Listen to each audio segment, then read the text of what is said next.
What's up, everybody? Welcome back to the Moving the Military podcast, the podcast where we help you become more of an authority in the military niche in your market.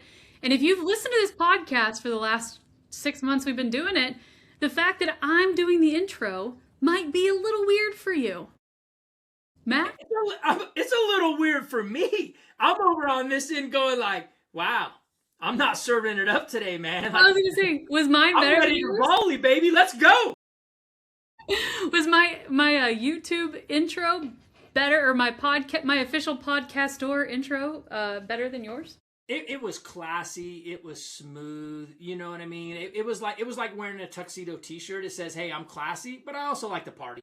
Wait, I think you're the tux T-shirt and I'm the real thing. Like, I think that's what. I think we're the tuxedo T-shirt. You're the classy side. I'm the let's party side. I think about a tuxedo T-shirt in the front, and then in the back, one of those things that looks like a bathing suit.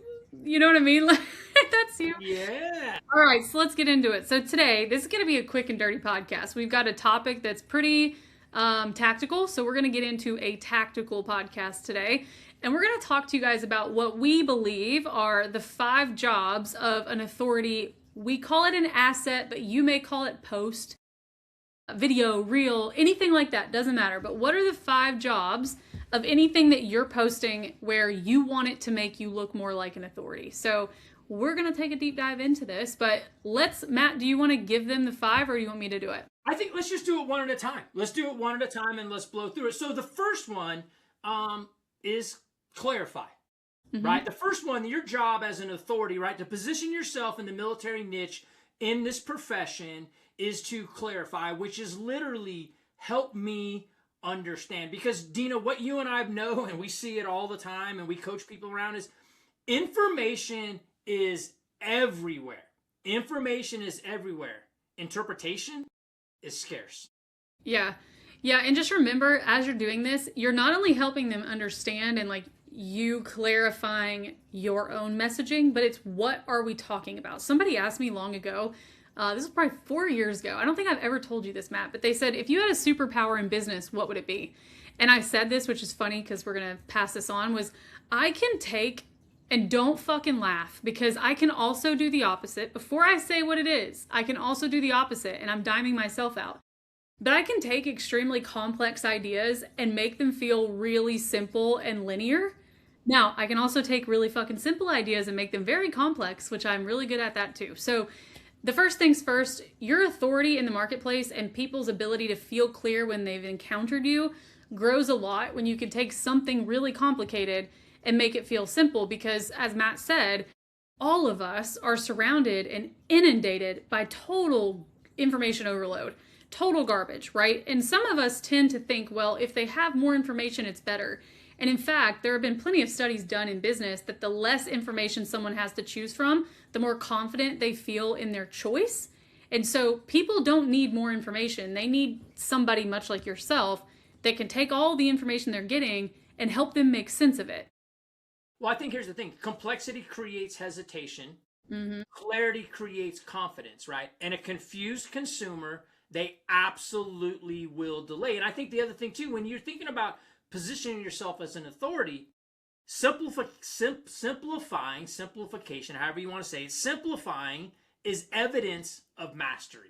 And I don't think we understand that enough. I think that a lot of times in this niche, in this profession, we're like, oh my God, I got to give them so much. I got to give it so complex. SOP. I'm the best. No.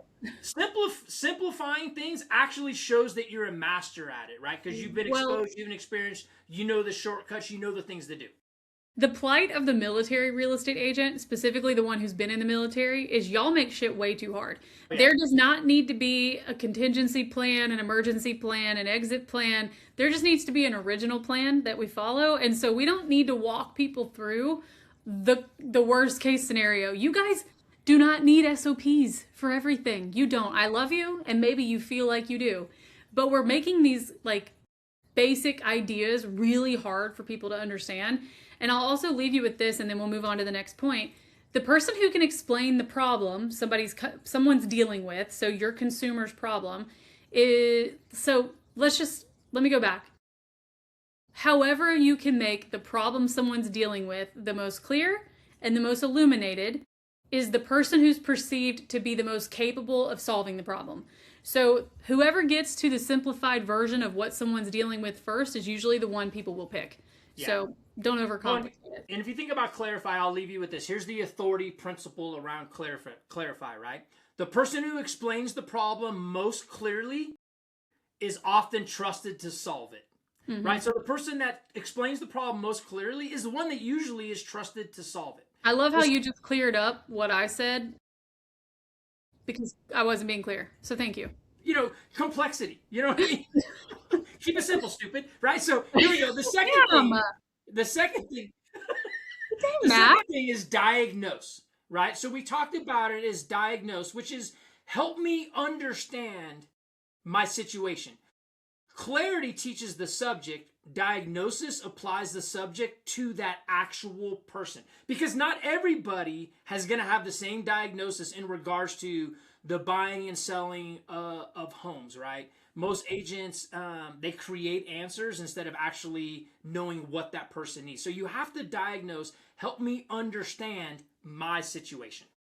Yeah, and I think that this is really a good point or a good stopping point to make a better point is instead of getting into the mode of just teaching, which teaching is just one way. I'm taking a concept and just disseminating information this direction.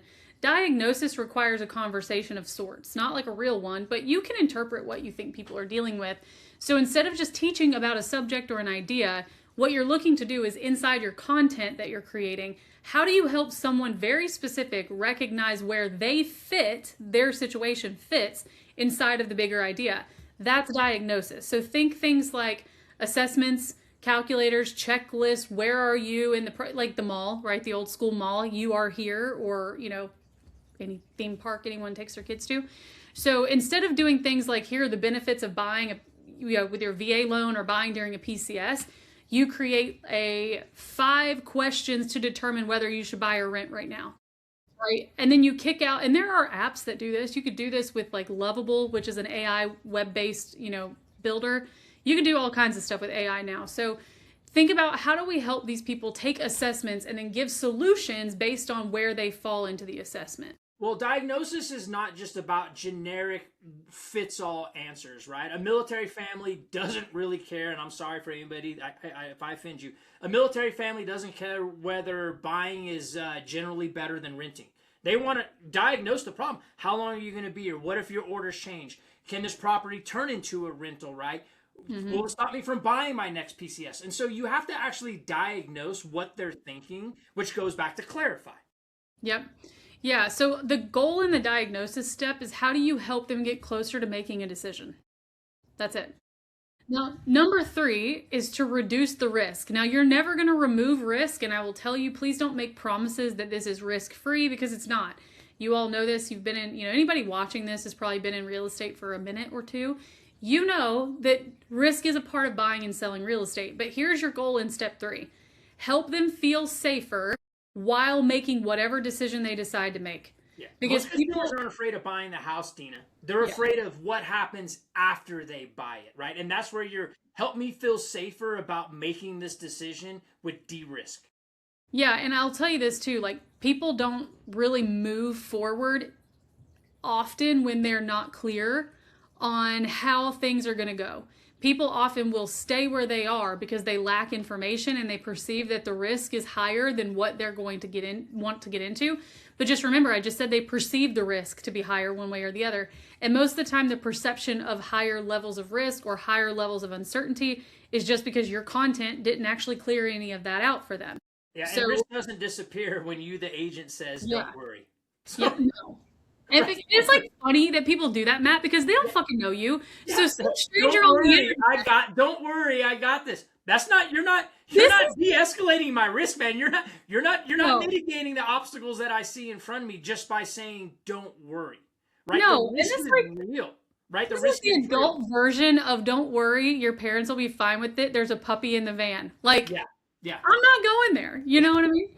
So let's talk about what we would call a great authority post or authority asset is what we call it, but a post, a video, or whatever. You're identifying the fear before the person even realizes they have it. And when you say it, they're going to be like, oh yeah, I've thought about that. But instead of just identifying it, you're giving them a framework for evaluating their own risk within the greater idea that you're explaining. So just remember, don't shine a flashlight on the problem and then disappear for tomorrow's content. You have to, and you also have to understand, everyone's not watching everything you do. The only piece of content someone may ever see from you is that one piece. So if you just illuminate a risk without helping them solve a problem, you might have lost your opportunity. But I don't know. Well, authority post is understanding that the risk, which risks are real, which are noise, Which, right? Yeah, and then how I'm going to help you through it, right? So that's part of it, right? The authority post is how I'm going to identify there are real risks, which ones are real, which ones are just noise, and what are we going to do about the ones that affect you, because we diagnosed, we clarified, and now we're de-risking. Yeah, so after de-risk, number 4 is demonstrate. And what you're demonstrating. Show me how you think. Show me how you think. Yeah, so the demonstration step is show me how and what, actually, but how you think. And I think that this is one of the most important things we're going to talk about today, because you also have to realize that you constantly telling people that you're the top whatever or the expert at whatever does nothing. I was gonna call a timeout and say, look, this is where we need to say this one sentence. Stop announcing your expertise. Start leaving evidence of it. And I'm going to leave that right there. Stop announcing your expertise and start leaving evidence of your exposure, of your expertise. Leave those breadcrumbs. Stop shouting it and start leaving the evidence.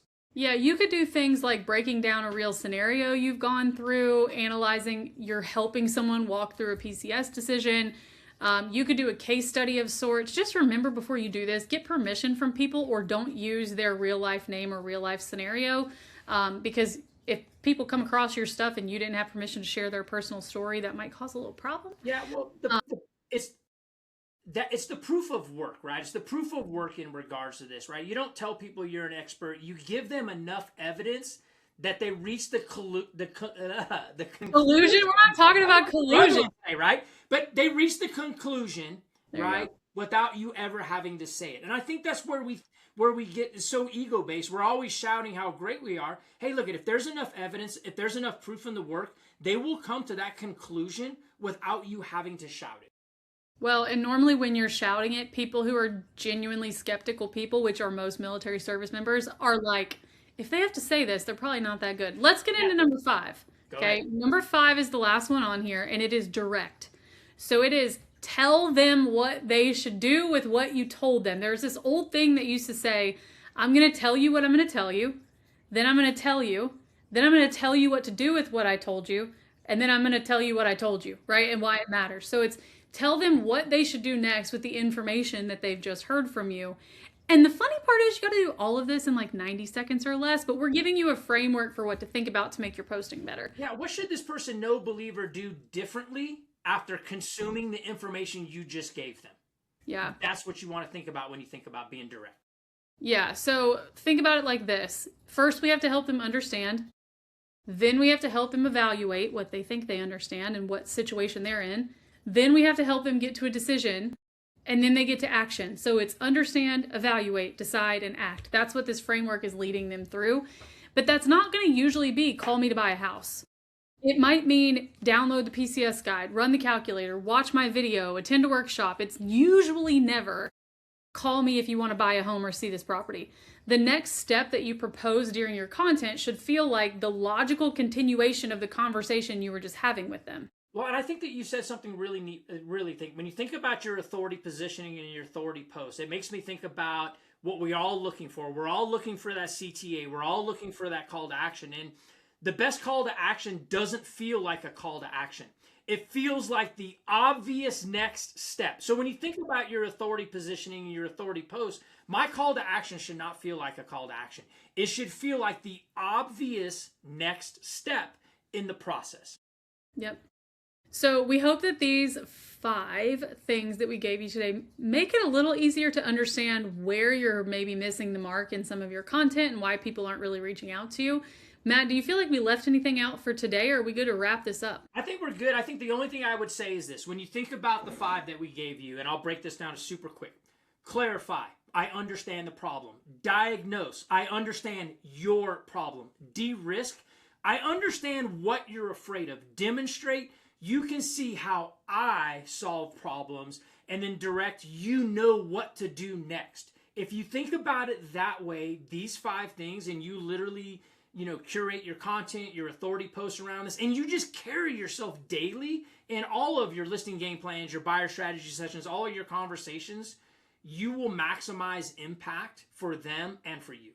Yep. And this goes into everything that you're posting and doing. Your appointments and all of that are the same. This is no different. This is just small version. So we hope you guys got something out of today. Our goal is every single week to bring you a critical conversation, a tactical takeaway, or some sort of bite-sized wisdom or advice. And if it did, share it with somebody who you think needs it, unless you're being rude. And in that case, don't share it. Yeah, stop telling people you're the best. Create the evidence around you being the best. We'll see y'all next time.